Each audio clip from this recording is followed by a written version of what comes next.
Hello friend, this is Sudha, this is your CDP class. CDP में हम पढ़ रहे थे भाषा विकास। भाषा विकास में मेन पॉइंट्स हम डिस्कस कर चुके हैं। आज हमको डिस्कस करना था भाषा विकास के सिद्धांत। मेन सिद्धांत किसका है? नोम चॉम्स्की का है।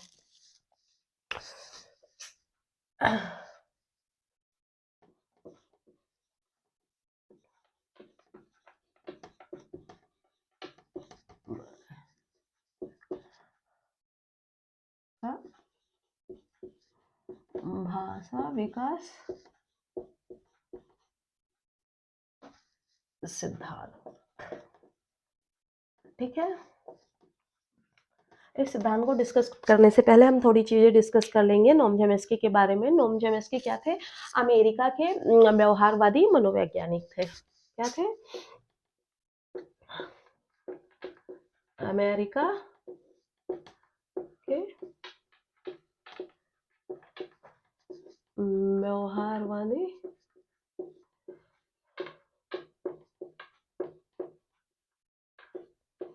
मनोवैज्ञानिक थे। नोम चॉम्स्की ने भाषा विकास के संबंध में बच्चों का भाषा विकास किस तरह से होता है, किस तरह से बच्चे की जीन में ही भाषा विकास के तंत्र होते हैं, उनके माइंड में सेट होता है, किस तरह के से उनमें भाषा विकास डेवलप होता है, इस तरह की बातों का ज़िक्र अपने सिद्धांत में किया था। अपने सिद्धांत में उन्होंने और सारी बातें कही थी। भाषा विकास के बारे में ज़्यादा डिस्कशन करने की वजह से उनको भाषा विकास का पिता भी जनक कहा जाता है। भाषा विकास का जनक कहा जाता है।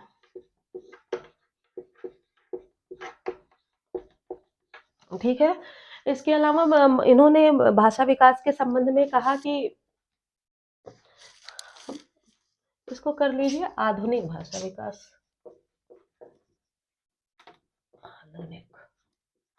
आधुनिक भाषा विकास का जनक कहा जाता है। इसके अलावा इनका कहना था कि बच्चे में भाषा ग्रहण करने की सहज क्षमता, बच्चे में भाषा ग्रहण करने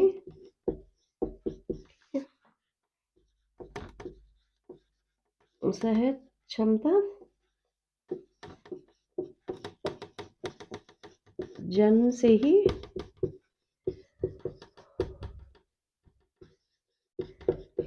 होती है। ठीक है। इसके अलावा फिर इन्होंने कहा कि जो हम भाषा सीखते हैं, जिस भाषा को हम सीखते हैं वो हमारे जीन में ही होता है।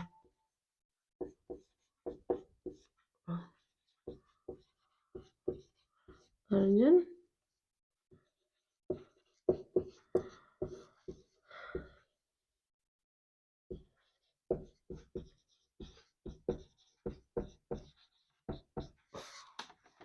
होता है।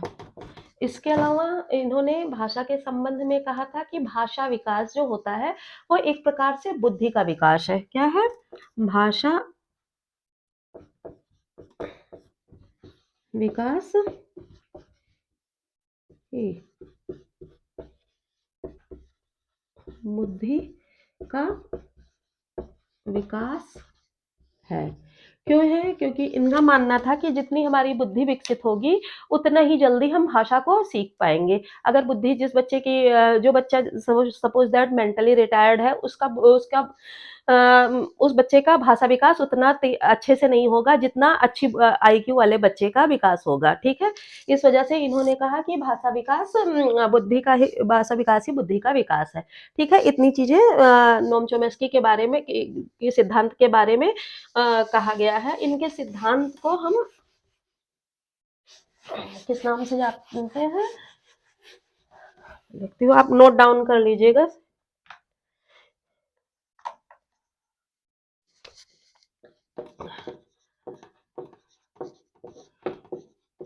इनके सिद्धांत को साइकोलिंग्विस्टिक थ्योरी के नाम से जानते हैं। इसको पॉइंट में इसलिए दे रही हूँ क्योंकि एग्जाम में जो क्वेश्चन आते हैं वो एग्जाम में क्वेश्चन पूछ लिए जाते हैं कि चोमेस्की के भाषा विकास सिद्धांत को क्या कहते हैं, तो इसको साइकोलिंग्विस्टिक थ्योरी कहा जाता है, इस नाम से भी आप जान लीजिएगा। ठीक है, ये सिद्धांत कब आया था?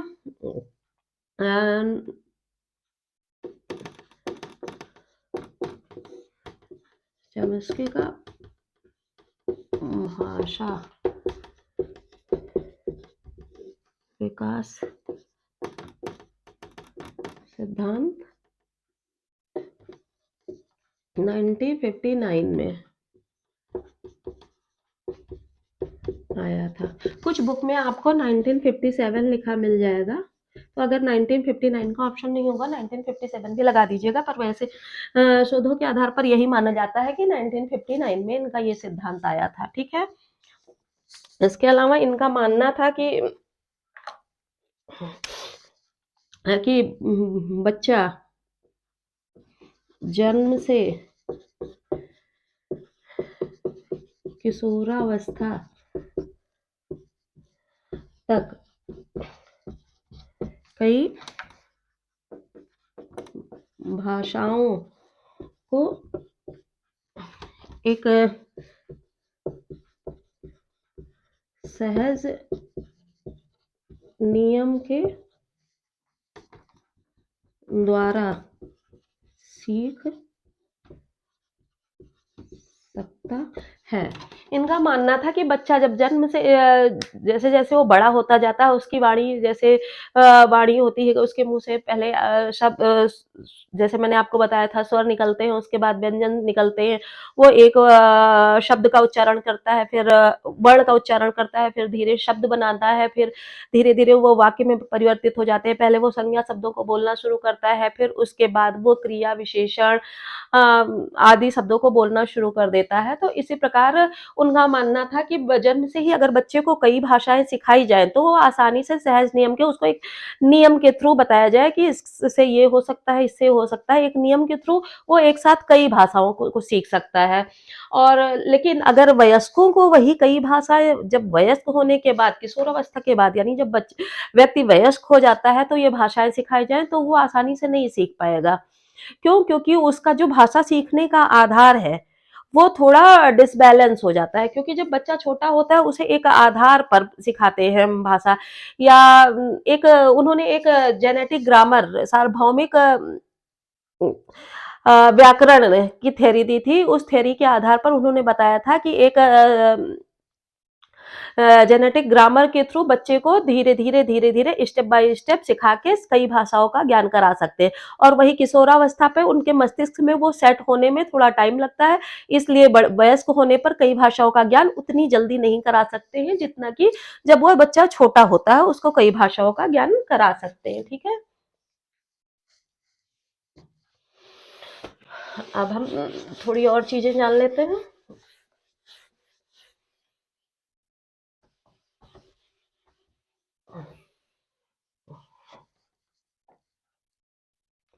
चोमेस्की का मानना था कि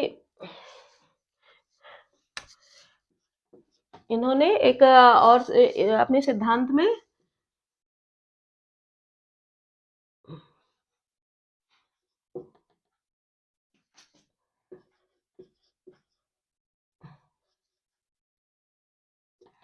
जेनेटिक ग्रामर, या इसको क्या कहते हैं, सार्वभौमिक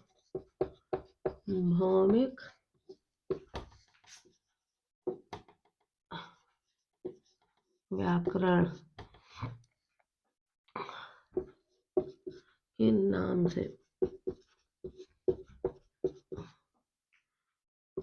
ठीक है, जेनेटिक व्याकरण में उन्होंने क्या कहा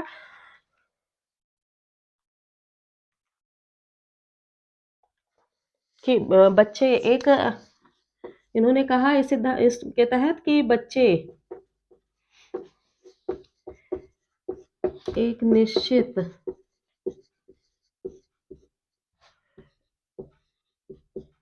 शब्द को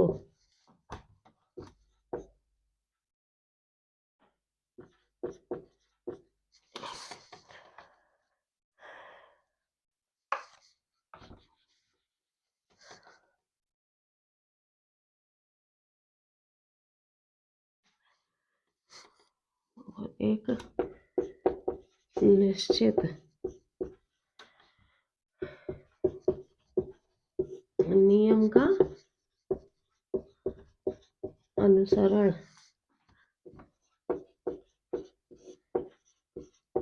करते हुए कई वाक्यों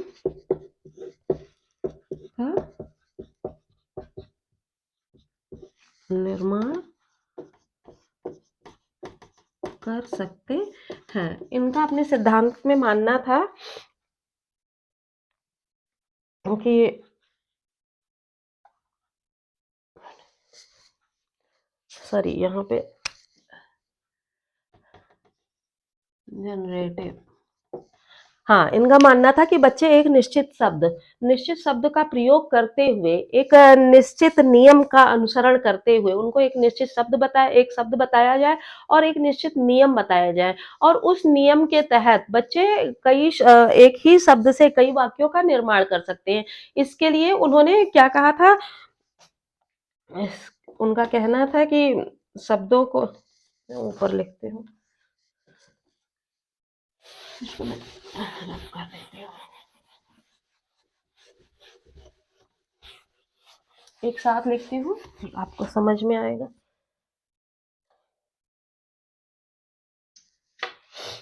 हाँ, इनका कहना था कि एक शब्द से एक निश्चित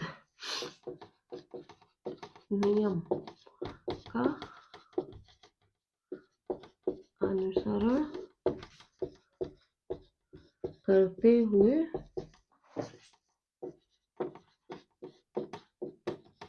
कई वाक्यों का निर्माण कर सकते हैं। ठीक है,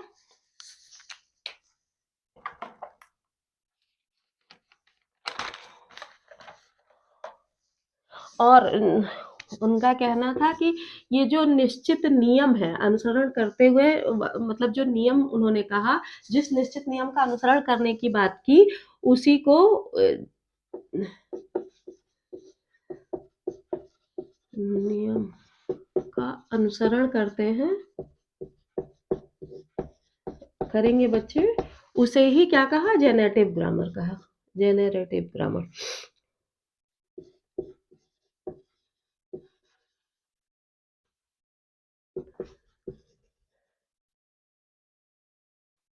उसे ही जनरेटिव ग्रामर कहा। ठीक है, इसी जनरेटिव ग्रामर के थ्रू ही बच्चे उसी का अनुसरण करते हुए, जो कि उनके जीन्स में ही होता है, ऐसा नहीं है कि उनको अलग से डालना होता है, उन्हें सिर्फ एक स्टेप बताने की जरूरत होती है कि इसके बाद आप ये करेंगे, इसके बाद ये करेंगे, तो उससे बच्चे एक शब्द से कई वाक्यों का निर्माण कर सकते हैं, कई तरीके से उस शब्द को प्रस्तुत कर सकते हैं। अभी मैं उदाहरण के लिए आपको बताती हूँ कि जैसे एक ही शब्द को, इनका मानना था एक ही शब्द पृथक पृथक रूप से, कैसे, जैसे बच्चे को बताया गया सेब खा लो, क्या बच्चे को सेब के बारे में जैसे एक बात डिस्कस की गई, तो ये क्या हो गया, ये हो गया आज्ञा सूचक हो गया, सेब की बात की गई। इसी को अगर बच्चे से ये कहा गया कि सेब खाया, तो ये क्या हो गया, प्रश्नवाचक हो गया। ठीक,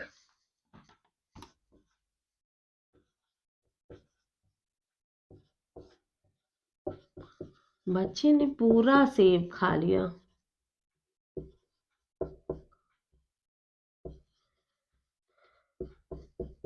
ये क्या हो गया, विस्मयादि बोधक हो गया। ठीक है, जैसे बात तो सेब की ही आई, तो इसमें अलग अलग चीजें जोड़ दी गई, अलग तरह की क्रियाएं जोड़ी गई, तो उसमें वो शब्द को नए तरीके से प्रस्तुत किया गया, तो वो 3 तरह के वाक्य बन गए। इस तरह 3 तरह के वाक्य जब बने, तो बच्चे इन तीनों को अर्थ को समझते हुए, इन तीनों के अर्थ को, पहले तो वो सतही ज्ञान प्राप्त करता है, फिर वो सतही ज्ञान से जैसे सेब खाया, ऐसे वो ज्ञान प्राप्त करता है। फिर धीरे-धीरे वो गहराई में जाता है और उसके साथ उन क्रियाओं को जोड़कर वो अगर बच्चे को बोलना सिखाया जाए, बच्चे की बातों में इन चीज़ों का डिस्कशन किया जाए, तो उस नियम का अनुसरण करके बच्चा क्या करता है, इन चीज़ों को कई तरह से बोलना सीख जाता है। तो इसी तरह अगर अलग-अलग भाषाओं का ज्ञान भी बच्चे को कराया जाए, तो बच्चा उसी समय में अलग-अलग भाषाओं में भी ये सारे ज्ञान सीख सकता है। तो इसी को उन्होंने जनरेटिव ग्रामर कहा, जिसको कि हम सार्वभौमिक व्याकरण के नाम से भी जानते हैं। ठीक है? अब दूसरी उन्होंने इसको औपचारिक व्याकरण भी उन्होंने कहा। कई नामों से क्वेश्चन आ जाता है, तो परेशान नहीं होइएगा। जनरेटिव ग्रामर, सार्वभौमिक व्याकरण या औपचारिक व्याकरण। दूसरी उन्होंने एलएडी की बात की। किसकी? एलएडी। इसको बोलते हैं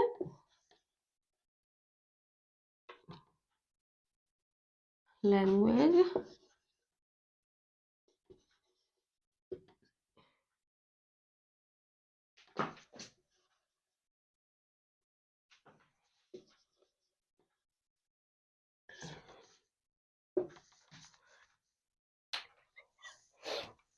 लैंग्वेज एक्विजिशन डिवाइस। उन्होंने कहा कि जो लैंग्वेज एक्विजिशन डिवाइस है या मनुष्य का एक काल्पनिक मॉड्यूल, मनुष्य मस्तिष्क का कह लीजिए,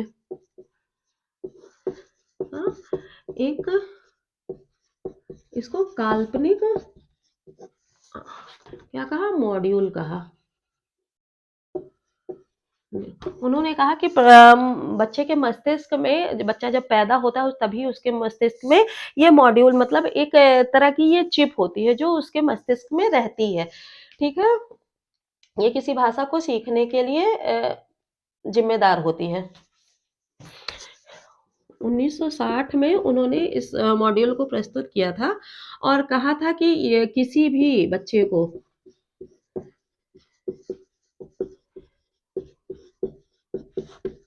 भाषा सीखने के लिए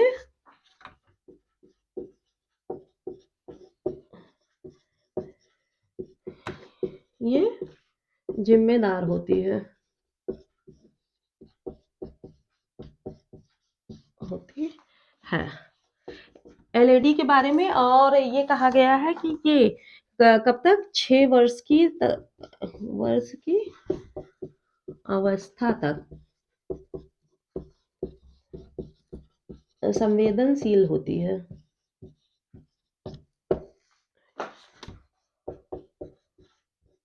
होती है, उसके बाद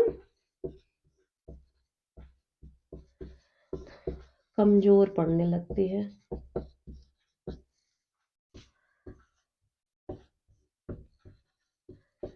ठीक है? उनका मानना था कि ये जो एलईडी होती है, ये जो लैंग्वेज एक्विजिशन डिवाइस होती है, ये 6 वर्ष की एज तक बच्चों में अच्छी तरह से काम करता है, उसके बाद वो धीरे-धीरे कमज़ोर पड़ने लगता है। तो इसी के आधार पर उन्होंने कहा था, जब ये धीरे-धीरे कमज़ोर होने पड़ लगता है, तो वयस्क होते-होते मनुष्य में ये पूरी तरह कमज़ोर हो जाता है। तो उसका जो बेस होता है लैंग्वेज सीखने का, वो कमज़ोर हो जाता है। इसी वजह से वयस्क होने पे ज़्यादा भाषाएँ आसानी से व्यक्ति नहीं सीख सकता है, बचपन में जितनी अच्छी तरह से वो सीख सकता है।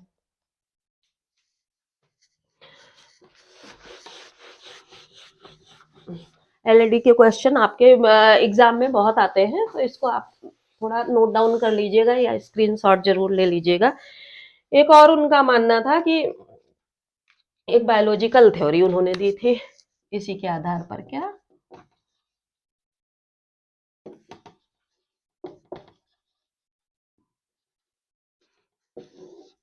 ये भी इसी से संबंधित थी। इसमें उन्होंने कहा था कि हमारे अंदर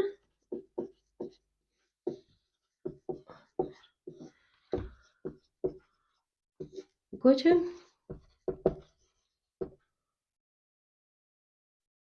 बायोलॉजिकल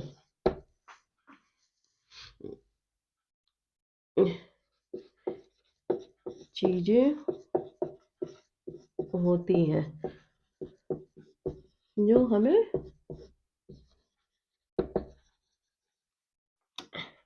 एनिमल्स से अलग करती है, जो हमें भाषा सीखने में सहायक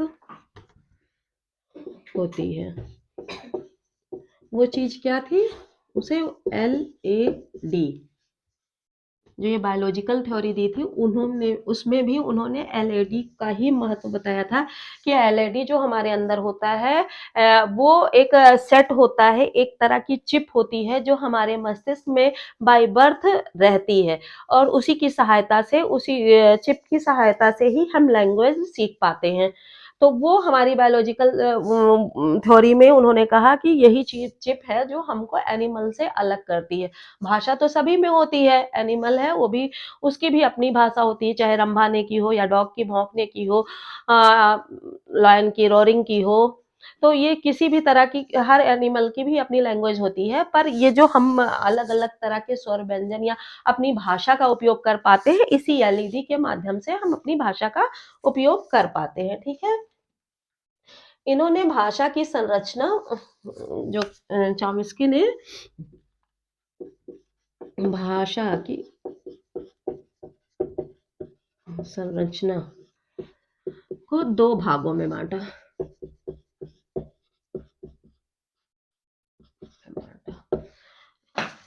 इन दोनों भागों में को क्या कहा जाता है? मैंने जैसे पहले भी इसका जिक्र किया था कि सतही संरचना और संरचना। ठीक है,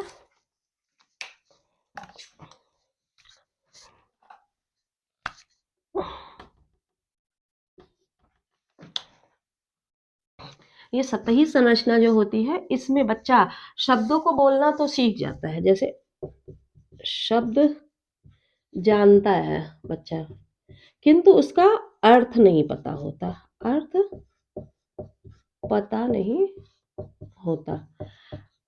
पर जब लैंग्वेज डेवलपमेंट की जब गहरी संरचना में वो आता है, तो उसे शब्द भी पता होते हैं, शब्द पता होते हैं, और साथ में उसके अर्थ भी पता होते हैं।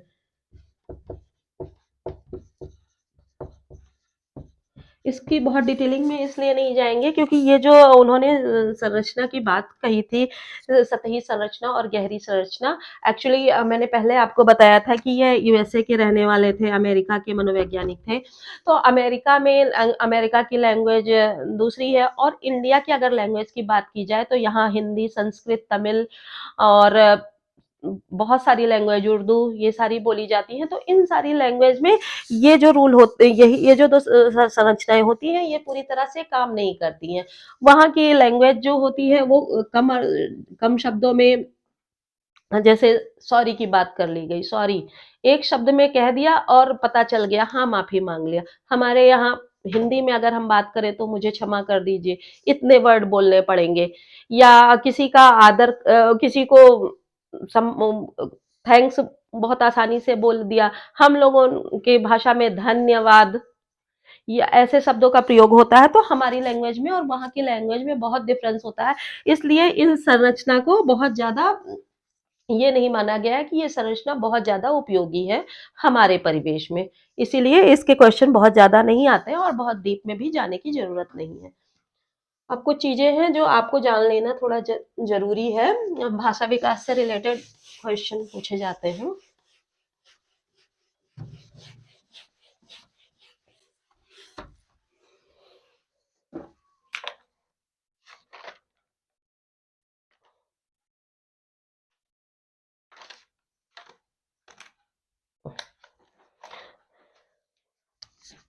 जैसे इस तरह के क्वेश्चन आ जाते हैं,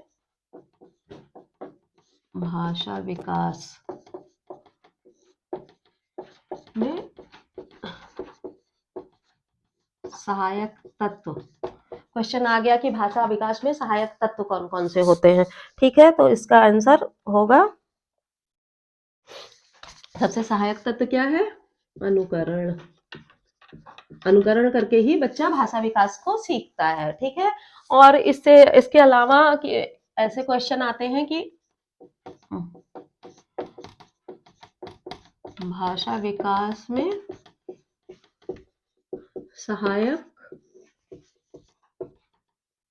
संस्था कौन सी है। क्वेश्चन आ जाता है कि भाषा विकास में सहायक संस्था कौन सी होती है, तो भाषा विकास की सहायक संस्था क्या है? परिवार। ठीक, इसके अलावा जैसे होता है कि भाषा सीखने की क्षमता किस में ज्यादा होती है, गर्ल्स में या बॉयज में? तो भाषा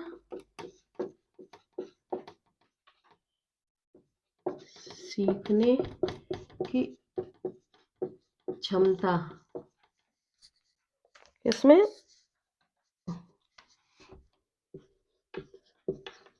लड़कियों में।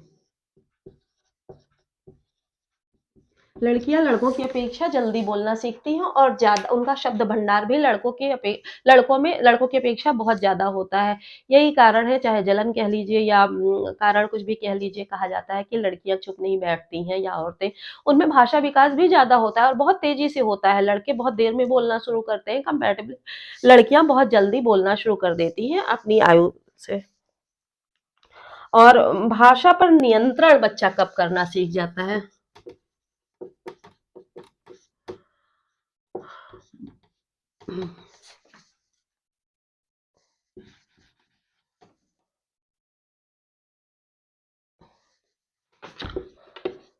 भाषा पर नियंत्रण कब सीखता है? 6 वर्ष की आयु ऐसी आयु होती है कि 6 वर्ष की आयु तक बच्चा अपनी भाषा पर नियंत्रण करना सीख लेता है कि उसे कहाँ, मतलब पूरी तरह तो ये नहीं जानता कि उसे कब क्या कहाँ बोलना है, पर हाँ अपनी भाषा पर वो नियंत्रण कर लेता है। नेक्स्ट क्वेश्चन और इस तरह से आता है कि किस वर्ष तक भाषा विकास पूर्ण हो जाता है?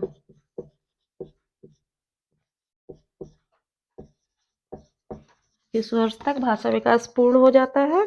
तो 16 वर्ष की आयु तक।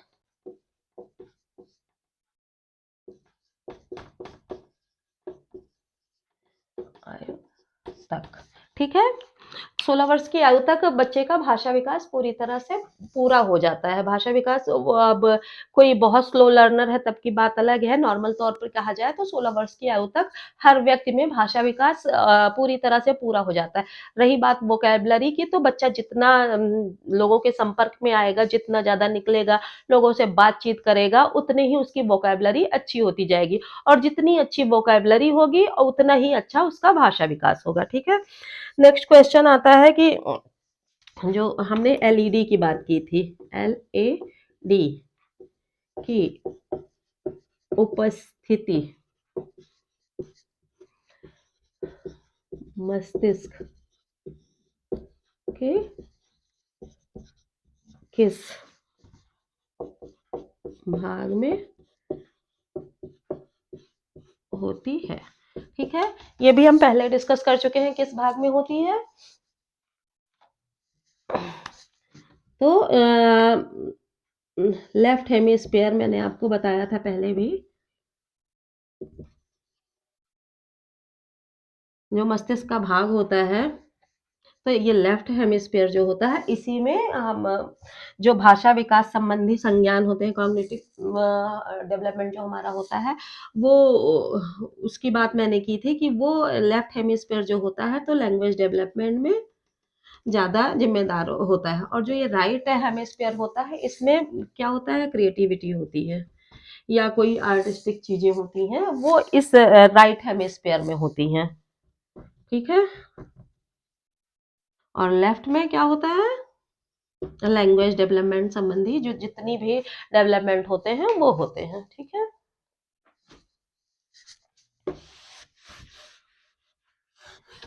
और दूसरी बात की गई थी कि एलईडी जो है कि कितने वर्ष तक ये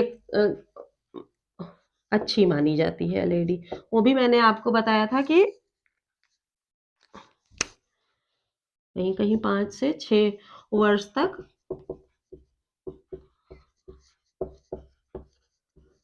संवेदनशील होती है। ठीक है, फिर धीरे-धीरे कमज़ोर पड़ने लग जाती है। एक्टिव मतलब 5 से 6 वर्ष तक मैक्सिमम होती है, वैसे तो 5 वर्ष तक होती है, पर कुछ केसेज़ में 6 वर्ष तक होती है। अगर ऑप्शन आता है तो आप 5 वर्ष ही लिखेंगे, ठीक है? अगर 5 वर्ष का ऑप्शन नहीं आता है, कुछ किताबों में 6 वर्ष दिया गया है, अदरवाइज़ 5 वर्ष ज़्यादातर बुक्स में दिया गया है, ठीक है? ये आपके कितने क्वेश्चन हो गए?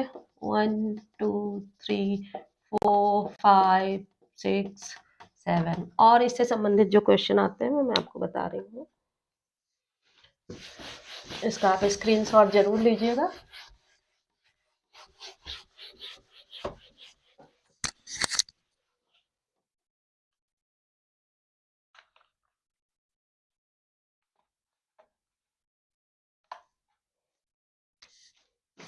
हाँ, बच्चे के विकास को सबसे ज़्यादा प्रभावित करने का स्थान, जो बच्चे के विकास को सबसे ज़्यादा प्रभावित करता है कि सबसे ज़्यादा चीज़ें बच्चा जहाँ से सीख पाता हो, तो वो कौन-सा है? वो है खेल का मैदान। वो क्यों? क्योंकि बच्चा खेल के मैदान में सबसे ज़्यादा एक्टिव होता है। जब खेल संबंधी कितना भी पढ़ने वाला बच्चा हो, वो भी खेल के मैदान में अगर जाएगा, पढ़ाकू टाइप का हो या जैसा भी हो, बच्चा खेल के मैदान में जब जाएगा, तो खेल के मैदान में पहुँच के ही उसकी सारी इंद्रियाँ बहुत तेज़ी से काम करती हैं। तो उस दौरान बच्चा कई तरह की भाषाएँ मतलब भाषाओं को भी अर्जित करने की कोशिश करता है, सामाजिकता भी सीखता है और लोगों से बात व्यवहार के तरीके भी सीखता है, तो बच्चे का विकास सबसे ज़्यादा खेल के मैदान में होता है, ठीक है? और बच्चे के जो मस्तिष्क है, एक और क्वेश्चन आता है कि मस्तिष्क का सीमित शब्दों का जो सेट होता है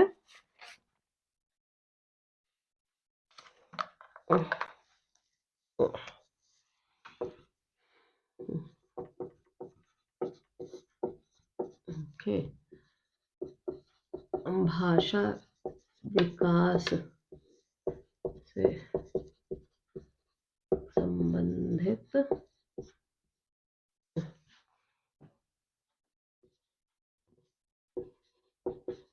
मस्तिष्क में सीमित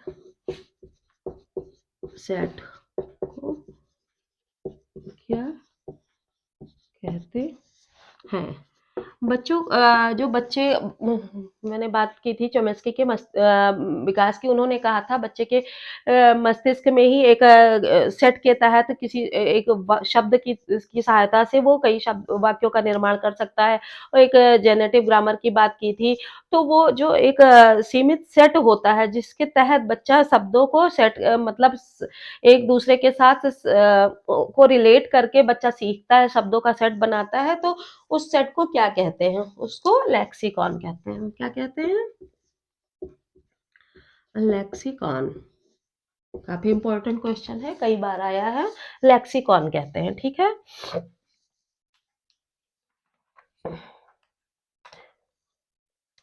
और इनका था कि चॉम्स्की के अनुसार भाषा विकास के चरण कितने हैं?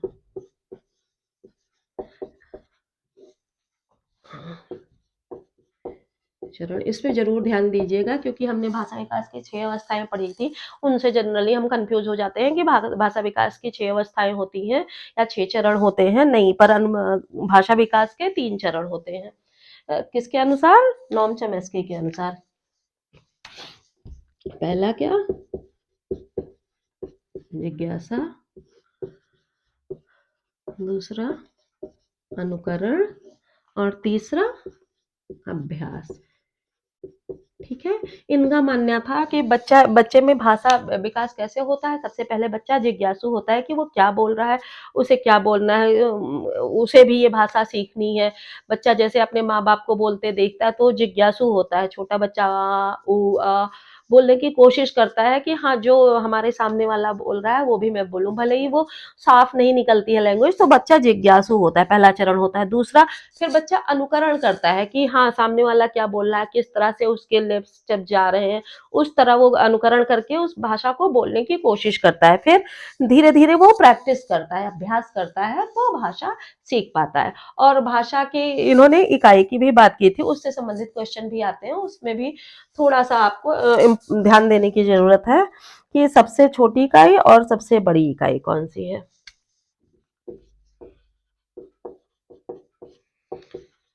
भाषा विकास की सबसे छोटी, और नेक्स्ट क्वेश्चन है भाषा विकास की, एक साथ में लिख देती हूँ, कि सबसे बड़ी इकाई इकाई ठीक है। इसको क्या कहते हैं? इसको कहते हैं रूपिम, और इसको स्वनिम। ठीक है, ये बहुत इंपॉर्टेंट है, नोट कर लीजिएगा, एग्जाम में ऐसे क्वेश्चन आ जाते हैं रूपिम और स्वनिम करके, तो आप उसमें कंफ्यूज हो जाएंगे, क्योंकि आपको फोनीम और ये सब भी बताया है, तो आप कंफ्यूज नहीं होइएगा इनके अनुसार। सॉरी, भाषा, सॉरी, एक मिनट,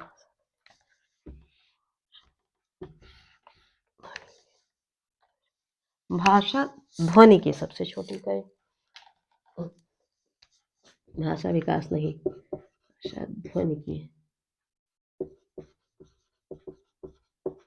सबसे छोटी इकाई। ठीक है, हमने 7 क्वेश्चन उधर देखे थे, 8, 9, 10, 11, 12। ठीक है, कुछ क्वेश्चन और आते हैं कि हाँ, सिद्धांतों के बारे में, जो कि भाषा की जो 13 देख लेते हैं, भाषा सीखने का सबसे सक्रिय तंत्र मान लेते हैं,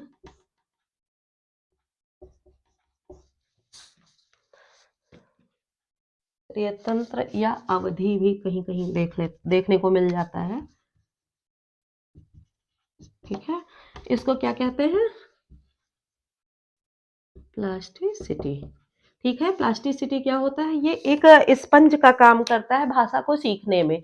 भाषा जब बच्चा छोटा होता है, तो बच्चा उस अवस्था में बच्चे के मस्तिष्क में एक स्पंज की तरह होता है कि वो जितनी भी चीजें उसके आसपास हो रही, जितने भी लैंग्वेज आ रहे हैं, वो स्पंज की तरह उसके अंदर आते जाते हैं। तो उसको उस एक तरह से स्टोरेज होता है कि वो बिल्कुल एक्टिव बनाए रखता है उसके माइंड को, कि वो आसपास उसके जो लैंग्वेज बोली जाती है, तो उसको कितनी जल्दी एक्वायर कर ले, और वो स्पंज की तरह काम करता है, उन भाषाओं को एक तरह से सोखता जाता है।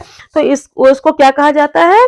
प्लास्टिसिटी कहा जाता है। ठीक है, अब थोड़ा सा और चीजें हैं कि जैसे पावलाव ने भाषा विकास का सबसे ज्यादा उत्तरदायी किसको माना था? तो अनुकरण को माना था। बंडूरा ने किसको माना था? बंडूरा ने भी अनुकरण को माना था।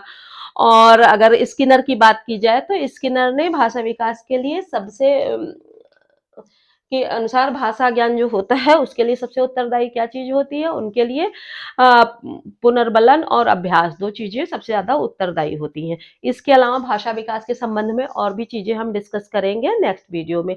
आपको वीडियो जरा भी पसंद आया हो, आपको अच्छा लगा हो, तो लाइक जरूर कर दीजिए, और शेयर करने की जरूरत मुझे ना पड़े, आप ही शेयर करते जाइए, और एग्जाम में बहुत अच्छे से लिखिए, नंबर आपको मिलेंगे। इस केवल सिर्फ नॉम चैमेस्की या आज के वीडियो ही आप देख लीजिए, इससे से 4 से 5 क्वेश्चन अवश्य बनेंगे। आपके कई एग्ज़ाम से रिलेटेड क्वेश्चन इसमें आ जाएँगे।